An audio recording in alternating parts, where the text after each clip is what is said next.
Hello, I welcome to the uh, biology class. I'm Vaithlingam.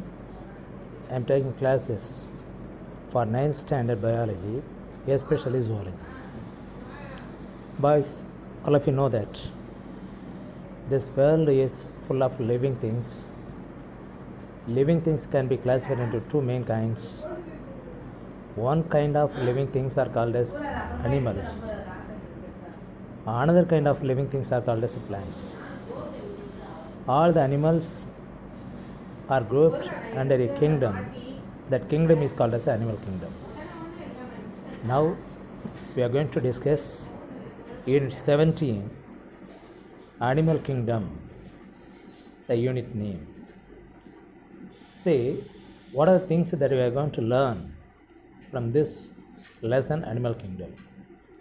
We are going to discuss how all kinds of animals are grouped or classified into different groups on the basis of certain features or characteristics that we are going to discuss.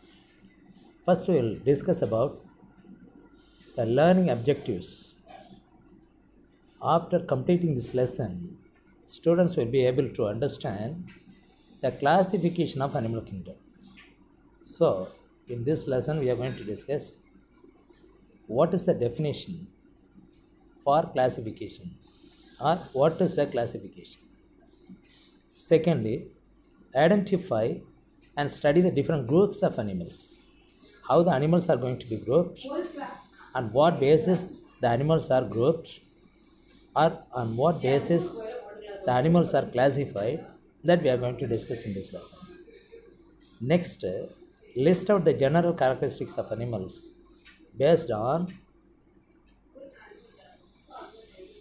grades of organization, types of symmetry, coelom, and various body gait. See, all animals are possessing some common features. So, common features in the sense, the characters that are found in animals invariably seen in all the animals. So, on the basis of all such characters, that is grades of organization, types of symmetry. So, we are going to discuss what is a symmetry, coelom, what is a coelom, that we are going to discuss, and various body activity, various functions done by the body. Secondly, we are going to recognize that binomial classification as Latin and Greek words. See, binomial means, bi means two, nomial means name. Binomial nomenclature was first introduced by the Swedish botanist Carl Linnaeus. So, all such binomial nomenclature were written in Latin and Greek words that everyone knows that we are going to discuss in this lesson.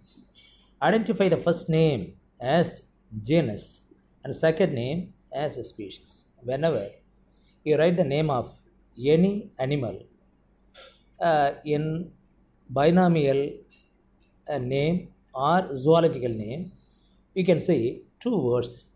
For example, you can take frog, Rana hexadactyla, or you can take cockroach, Periplaneta americana. The first word indicates the genus name. So the first word is recognized as the genus name. The next word is followed by the first word.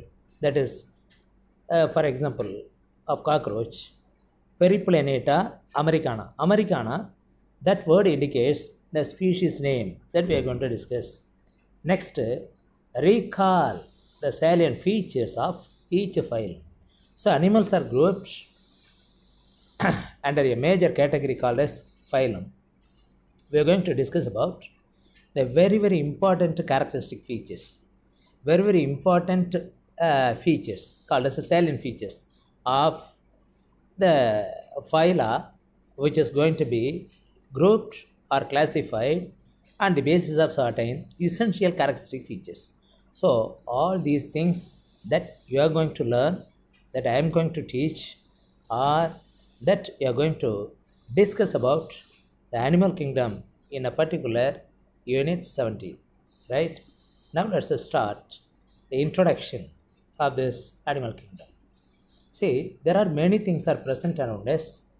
There are many animals and plants are present around us, but all the animals that are found across the world are not having similar characteristic features. So to understand the animal is very difficult. It is incomprehensible. So the first sentence you see, the variety of living organisms surrounding us is incomprehensible. Not understand them easily, because varieties of animals, lot of animals, numerous animals, or the animals cannot be known, or the animals cannot be measured or counted easily. So lot of animals are found around us. To understand them is very difficult, or it is incomprehensible, that is not understandable easily. How many animals have been identified or recognized in this world so far? 1.5 million species of organisms which have been described are different from one another. The uniqueness is due to the diversity in the life forms, whether it is microbes, plants, or animals. Wonderful. Now you listen. Nearly 1.5 million species of organisms have been identified, have been described, are different from one another. See, no two organisms are identical. No two organisms are having some features. Some common features are found in every organism, but 1.5 million of organisms have different features. From this we can understand varieties of organisms are found around us are not the same. Every organism is having its unique characteristic features. Therefore, one organism is different from another organism. That is why we are saying that every individual is unique. Every organism is unique. Right? I hope that you understand. Next, whether it is microbes. See, all the organisms are having uniqueness is due to the diversity in the life forms. Changes in the life forms, or the life forms, or the appearance, or the structure are not similar. So every organism is having different life forms. Therefore, they are unique in nature. So such organisms may be the microbes, plants, or animals. Right? Every organism shows variation in their external appearance. I told you, no two organisms are identical except identical twins. Dear boys, so every organism shows some differences, variation in their external appearance, internal structure, and behavior, mode of living, etc. Alright. The versatile nature. What is versatile? Organisms are having different abilities. Among the living animals forms the basis of diversity. So, which one is forming the basis of diversity? Means the versatile nature. So that animals are having ability to perform different functions differently. So that is forming the diversity. Diversity is nothing but unity in diversity. Diversity means, say, differences or variations or changes, right? The diversity among the living organisms can be studied in an effective way by arranging animals in an orderly and systematic manner. Say that diversity, say appearance is different, or the internal structure is different, behavior is different. No two animals are having same behavior. No two animals are having same internal structure. No two animals are having same appearance external.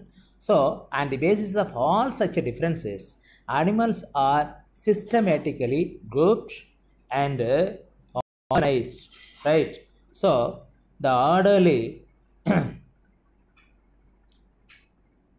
and systematic manner animals are arranged.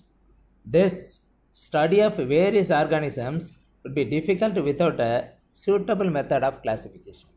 Say, suppose I want to know the characteristic features of a particular animal. So I cannot understand, I cannot study them better, I cannot know them better unless I have the particular type of classification. So the systematic study of animals can be done only with the help of classification. Now we can understand or we will discuss what is a classification, right? Suppose the 2 mark question may be asked. So what type of answer is expected or what type of answer that you have to give for a classification, right? Follow. The method of arranging organisms into groups and the basis of similarities and differences is called classification. Say, in our classroom, there are 40 to 50 boys.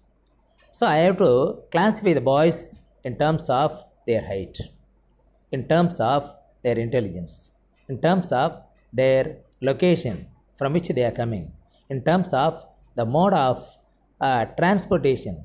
Say, some of you may come to the school by bicycle, some of you may come to the school by bus or van. So I want to classify the students who are in my class. How many of you are coming to the school by bicycle? Some group of boys will stand. So, and the basis of the similarities, say similarities in the sense, so boys, those who are coming, boys, those who are having the same characteristic features, such boys will be grouped into one. So this is one kind of classification. And another type of boys who are not coming to the school by bicycle, say all those boys are coming to the school in some other mode of transportation, that boys will be grouped into another group. Thus the group of individuals or the group of organisms are classified or formed into different groups on the basis of the similarities and dissimilarities. This is called as a classification. Now I will come to the point in the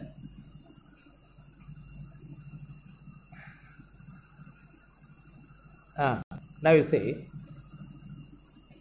the second para. The method of arranging organism into groups on the basis of similarities and differences is called classification, right? Next, classification is also called as a taxonomy. Taxonomy is the term which is used by the scientists to classify the organisms. Taxonomy is a science of classification which makes the study of wide variety of organisms easier. It helps us to understand the relationship among different groups of animals. The first systematic approach to the classification of living organisms was made by Swedish botanist Carolus Linnaeus. So Carolus Linnaeus, as we all heard of him, he was the botanist, he was the Swedish botanist who took initiation for classifying the organisms very first. He introduced the binomial nomenclature very first. Since he did so many works to classify the organisms very first, hence he is called as, he is aptly described as the father of classification, father of modern classification or father of modern taxonomy, right? Carl Linnaeus, Swedish biologist, he produced the standard system for naming organisms in terms of genus, species, and more extensive group using Latin terms. Say what all works he did, what all the terms he used, only all those terms were written in Latin words, right? So I hope that you understand. Carolus Linnaeus, he was the first person who took initiation for classifying the organisms, the orderly arrangement of organisms on the basis of similarities and dissimilarities and their behavior is termed as classification. Classification is otherwise called as a taxonomy. Taxonomy is the study of classification. Now you see, taxonomy is the science of classification which makes the study of wide variety of organisms easier, right? So I hope that you understand. So what is taxonomy? What is classification? Who classify the organisms very first? So what is taxonomy? Why taxonomy is called as the science of classification? How the wide variety of organisms can be studied under taxonomy? So all these things are clearly or that is vividly explained in these two paragraphs of the animal kingdom, right? Okay, now